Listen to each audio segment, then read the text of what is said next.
is wonderful to be here this morning. It's certainly a privilege and honor. But I want to start by taking a moment for you all to congratulate each other for the decision that you made to be here today, because you made a good decision by taking your Saturday and choosing to be in this conference. So what I'd like you to do is just take a moment, look around your table, smile at your table mates, say, you made a good decision being here today, and fist pump or high five them, please.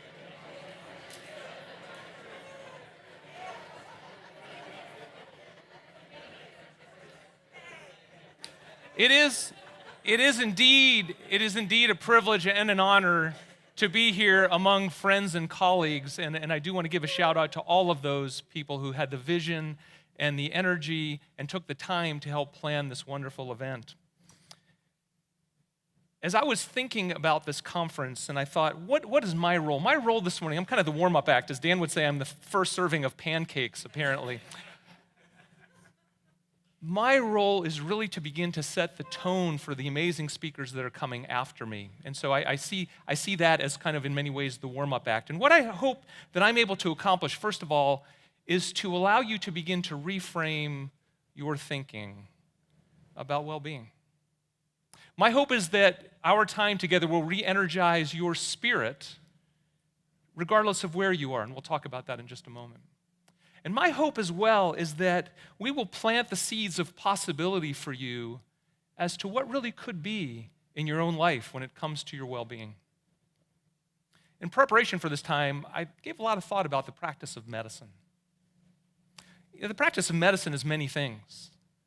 It can be wonderful. It can be intellectually challenging.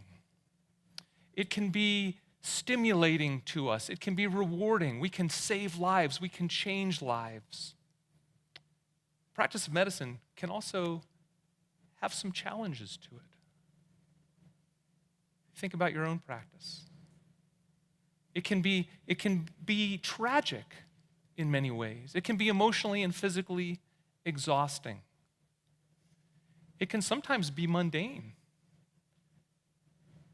And so, as you think about your time here, my hope is that you'll begin to reframe all of that and say, what does all that look like for me? But here's one thing that we know. We know that in the care of our patients every day, the trajectory of a life can change in an instant. In an instant. We know that. We deal with that every day. We all have our patient stories. What about us? What about our stories? We don't talk about our stories very much. We're going to be doing that today. As I reflected on some of my stories, I hearkened back to the year 2000, when on what appeared to be a normal day and what appeared to be a patient who was laboring normally and was going to be one of the hundreds of normal deliveries that I participated in, where we had happy mom, happy baby, happy family, instead went very south very quickly. It turned out that this particular patient had a complication that's very rare, an amniotic fluid embolism. It's also often very catastrophic. And that was the case for this particular patient. And so what we had anticipated was just going to be another time of celebration at 4 a.m., which seems to be the time that babies like to come into the world, instead resulted in a dead mother, a neurologically devastated baby, and the lives of two families and every caregiver involved in that care unalterably changed. And that was the case for me. In the year that followed that particular event, on the outside, I gave the impression that everything was okay. I gave the impression that I had processed that event, that I had learned whatever lessons needed to be learned, and that I had moved on. Because that's what we're trained to do. That's what we're expected to do. That's what we're socialized to do. In many ways, that is our badge of honor, that we can take these kinds of catastrophes and bad outcomes that come our way and somehow say, I'm invulnerable to all that. I got this. I got it together.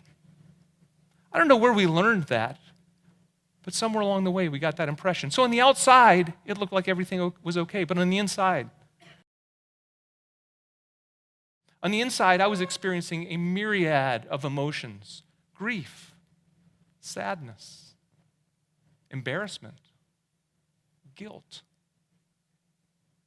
burnout, and likely some depression, and others as well. And though I had many well-meaning friends and colleagues who reached out to offer help, the forces of "I'm fine" were too great. And so I walked that year alone, by my choice.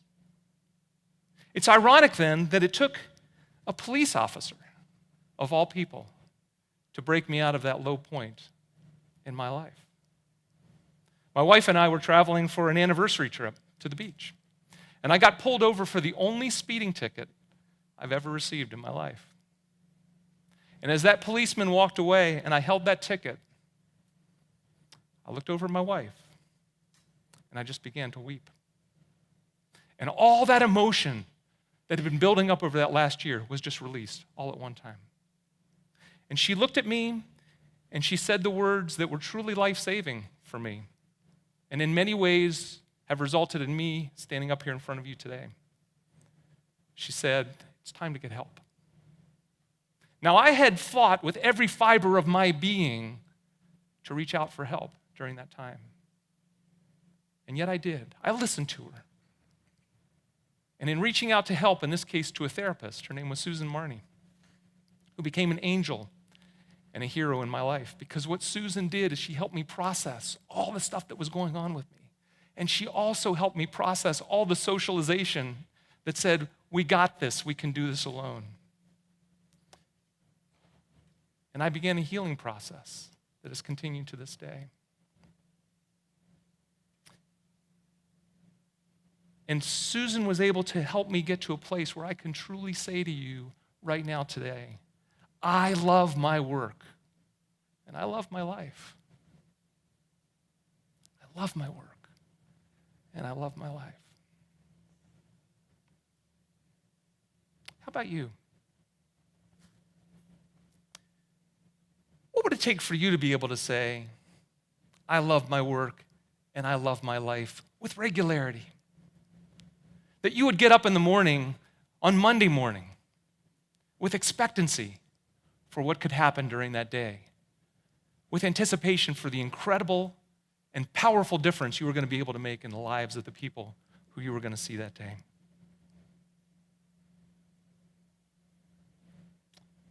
How are you today?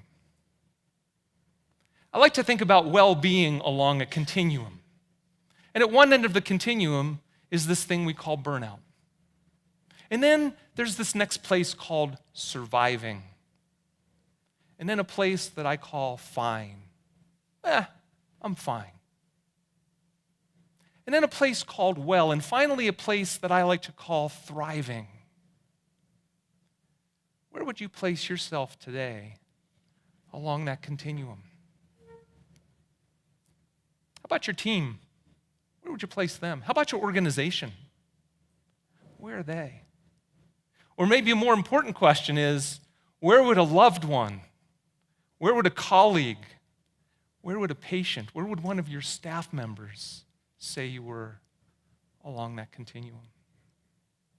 It matters. It matters because that's where you're starting from. Are you here? The fact is, many of us are. The fact is, many of us believe that being in survival mode is also a badge of honor. There's some of you sitting here today who have already concluded that survival mode is the best it's going to get until you get to this magical place that we call retirement. But here's the deal. You cannot provide the kind of care our patients need and deserve, and the kind of care that you've always dreamed about providing if you're burned out or if you're in survival mode. You can't provide 1 or 2 out of 5 care, and you can't be a 1 or 2 out of 5 physician and think that you can provide 5 out of 5 care. The math just doesn't work. You can't give what you don't have. So today, I want us to cast a vision for you about what well-being truly could be for you. What's the word you would use to describe a place where you are physically energized, where you are mentally focused, where you are emotionally grounded, where you're spiritually aligned, where you're relationally connected? What is that place for you? What do you call that? Can you envision being there? I call that place thriving. There are others who call it all the words that are up here on the screen right now. But whatever it is for you, one of the things we hope happens today is that you can grasp onto that. You can begin to truly, by the time you're done here, either today or tomorrow, have a vision for what that truly could be for you beyond wherever you are right now. There's a model that I've created that tells a little bit about my own journey with regard to getting to this place of thriving. It's also the journey that I believe our organization has taken as we have taken this journey. And I want to frame our time together to think about this. The first thing is that we need to name it. It's a problem. And in doing so, we want to make sure we do not shame those people who reach out for help, because unfortunately, that's often been our history. The second thing we want to do is that we want to claim it. It's our problem. In case you haven't noticed, there's no one riding in on their white horse from outside of healthcare to rescue us from the distress that we're in right now. It's not going to happen. Nobody's going to pity our profession, nor should they. And in doing so, we need to make sure we don't lay the blame for what's happening right now on external forces, all those things outside of ourselves. As I'll talk about in a moment, there are forces, and there are forces that need to be dealt with. But playing the victim mode doesn't fit us very well. And then we need to frame it. We need to frame this in a way that says, this is a complex problem. And complex problems do not lend themselves to simple solutions. So we need to be careful about those who are coming in now that we've started to talk about burnout finally, now that we've started to talk about physician distress and well-being. There are many experts who are coming in and saying, I know exactly what needs to be done. I am here to help you. And I believe they're sincere in doing that, but we have to be careful about trying to apply simple solutions to these complex problems. And we have to be careful about trying to apply them across our specialties, because every specialty has its own context. Every clinic has its own context. Every group has its own context. And then finally, we need to tame this. We need to be able to say, let's do something about this. And in doing so, we need to be careful to not fall victim to those voices that say, yes, it is a problem. It's a complex problem, but there's no evidence that anything works. There's no evidence that anything can be done. To those people, some of whom are in my own organization, I say, get out of the way, because it is way past time for us to begin to address this in a way. We cannot stand on the sidelines as many of us here, and certainly our colleagues, continue to live in distress. So we need to start first by naming the elephant in the exam room. Let me put a few numbers to physician distress.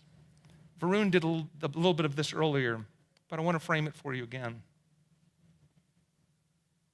This is the number of physicians who take their life every day because they believe there's no other alternative for them to deal with what they're trying to deal with in their own life. Every day. This is the number of physicians in residency who at any point in time are clinically depressed or showing depressive symptoms. And this is the number of physicians by a survey that was done in 2015 who are at high risk for burnout. More than half. More than half of us. And in that study, so burnout, this is not a burnout conference. But if more than half of us are at that place called burnout, it's certainly important that we address that. This is the definition that I like to use for burnout. It's one that I came up with. And I want to highlight just a few things about it. First thing is that burnout is not a diagnosis. So please understand that. It's a condition. It's a syndrome. There's no blood test for it. It's a chronic condition. It's an emotional condition. And it's not caused by the stress of work. It's caused by the distress of work. But distress is not enough because we don't get burned out if we have a place to go to recover from the distress of work in downtime. And that assumes a few things. One is we take downtime. The second is that we have the skills to be able to recover from that distress. Christina Maslach of Maslach Burnout Inventory fame says there's 3 main symptoms that present themselves when people are in burnout. The first is emotional exhaustion. I got nothing left in my tank. It's empty. Nothing more there. The second is cynicism or depersonalization. The idea that I start looking at those fellow human beings who are coming and seeking help from me, not as fellow human beings, but as objects, or often impediments getting in the way for me to go somewhere else and do something else. And finally, she said there's this third area called inefficacy or meaninglessness. The idea that the work we do, the good work we do, the incredible work we do, doesn't matter. It doesn't make a difference. It has no impact. And she said, when we're living in this place called burnout, we're experiencing an erosion of our soul. The work we do is soul work. And if we're living in this place where that's being eroded, the very essence of who we are as physicians is under threat. And here's the other piece of that data. If 54% of us are burned out, it doesn't mean the other 46 are doing great. Likely, statistically, the majority of them are in that place of survival mode. This is a problem. And it's our problem. There's a misunderstanding among a lot of people and organizations that somehow, when we look at this data, the data doesn't apply to them. That somehow they're different. That somehow they're exceptional. I believe that was the case for my own organization in 2016. So in one of my roles as chair of our Faculty Vitality and Physician Wellbeing Committee, not Burnout Committee, we did a survey. We did a survey, a Burnout and Wellbeing survey of our entire group. And what do you think we found? We're the national average. We're not exceptional. The good news about that is I believe that served as a wake-up call for us to begin to focus on physician well-being and burnout with much more urgency than we had previously. And we've made some incredible strides in the last 2 years because of that.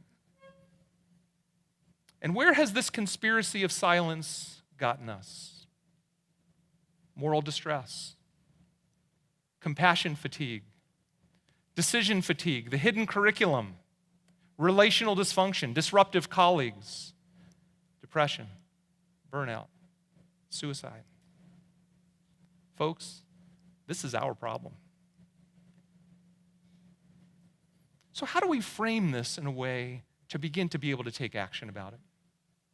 There seems to be 2 main schools of thought when it comes to addressing clinician and organizational distress.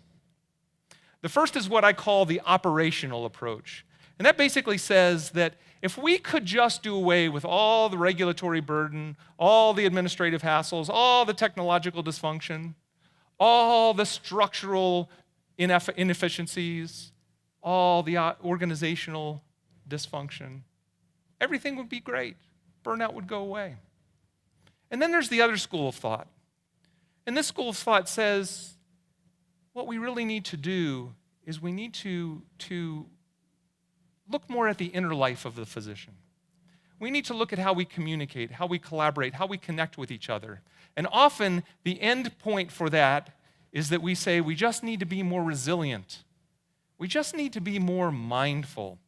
And if we were just able to do those things, then everything would be great. And the reality is, if we're going to go from where we are to this place called thriving, we're going to need to do both of those things. But we're going to need to do another thing as well.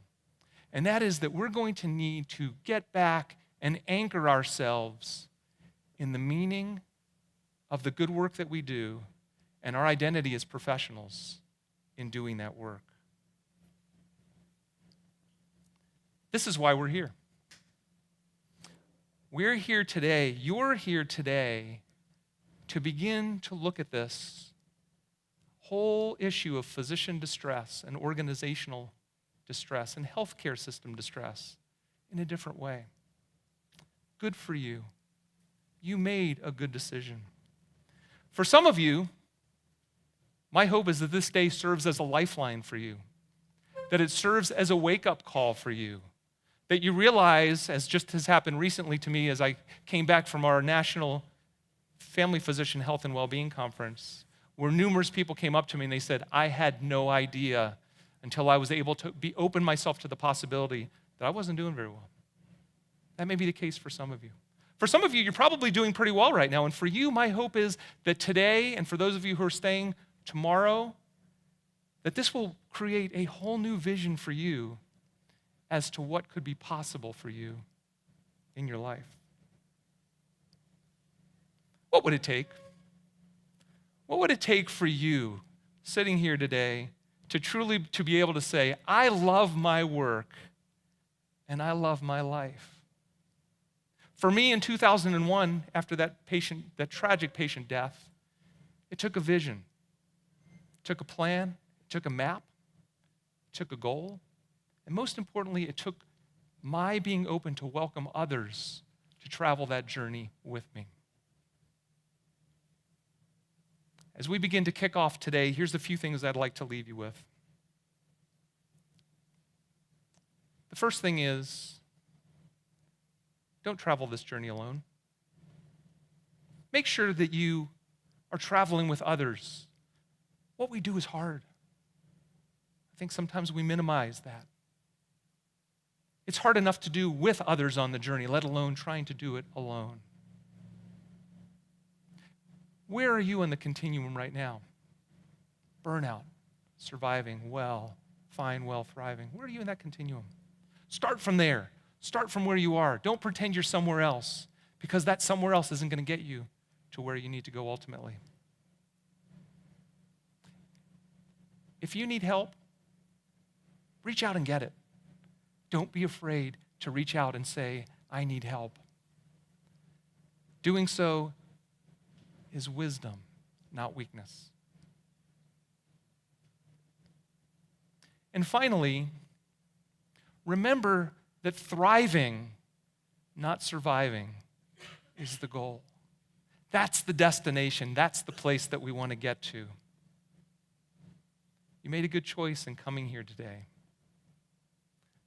Our hope now is you can take a deep breath, that you can focus in and listen to the voices not only of the speakers who are going to be coming and sharing some incredible stories, but also as you're listening to their voices, listen to that voice inside you as well.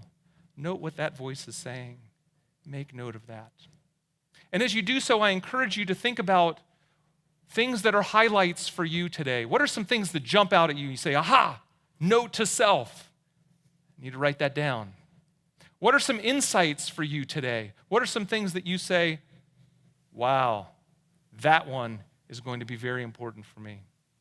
And if you take one away from here, that's a gift. And finally, what are some actions? We hope that out of this, you'll be able to take some action, that you'll have a plan that's different perhaps than what happened when you entered here today. We're so glad you're here. Get ready to grow. Thank you.